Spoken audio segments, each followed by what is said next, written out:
पृथ्वीराज चव्हाण माजी मुख्यमंत्री, राज्यमंत्री, उच्च शिक्षित आणि कधीही अतिशय ग्रेसफुली बोलणारी व्यक्ती, वादग्रस्त विधानं न करणं, कंट्रोवर्शियल गोष्टी न करणं आणि कुठलंही पॉलिटिकल स्कॅन्डल नसलेली व्यक्ती आहे.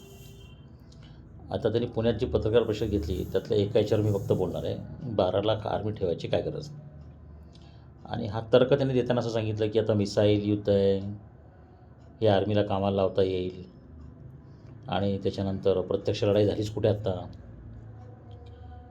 आणि वगैरे वगैरे. आता काय बोलावं विचार मला कळत नाही. म्हणजे एवढा बुद्धिमान हुशार माणसाचं नेमकं काय झालं. म्हणजे काय पृथ्वीराज चव्हाण भ्रमिष्ट झालेत का, त्यांना काही प्रॉब्लेम झालेला आहे का, त्यांचा जुना राग काही बाहेर आलेला आहे काय माहीत नाही. आणि भारतीय लष्कराच्याबद्दल त्यांनी असं विधान करणं म्हणजे फारच हास्यास्पद आणि इन्सल्टिंग आहे.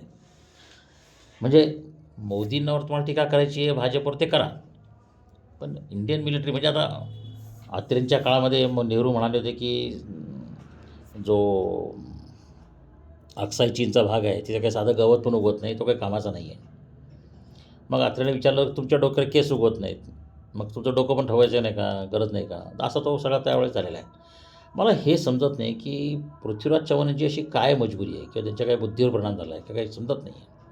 मला आवड झालं आहे माइंड ॲनालिसिस करणं, कारण एवढी हुशार व्यक्ती आहे. आणि ते मुख्यमंत्री होणार हे मी त्यांना 20 डिसेंबर 2006 म्हणजे आता जवळजवळ 19 वर्ष झाली बरोबर. त्यांनी मला डिनरला बोलवलं होतं. त्यांची माझी पहिली भेट 15 डिसेंबरला झाली. सकाळी 7 वाजता त्यांच्या बंगल्यावर. राज्यमंत्री होते पंतप्रधान कार्यालयाचे. मी तेव्हा सांगितलं होतं की ते मुख्यमंत्री होणार. तर कोणीच विश्वास ठेवला नाही. सूर्यकांत पाटील वगैरे मंडळींना विचारलं तुम्ही. नंतर मग ते झाले मुख्यमंत्री. त्यांची भरत माने नावाचे सेक्रेटरी वगैरे फोन यायचे, राजनचे फोन यायचे, साहेबांचे फोन यायचे.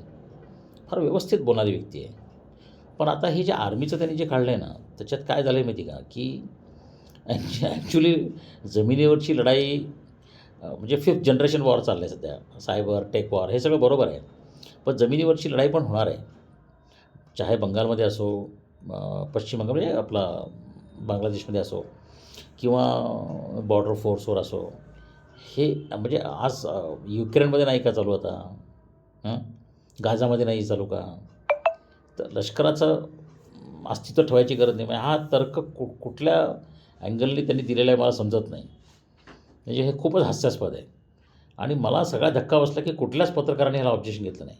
राजकीय लोकांचं सोडून द्या, पत्रकार अशा गोष्टी कसं काय ऐकून घेऊ शकतात मला समजत नाही. I feel very insulted as A citizen.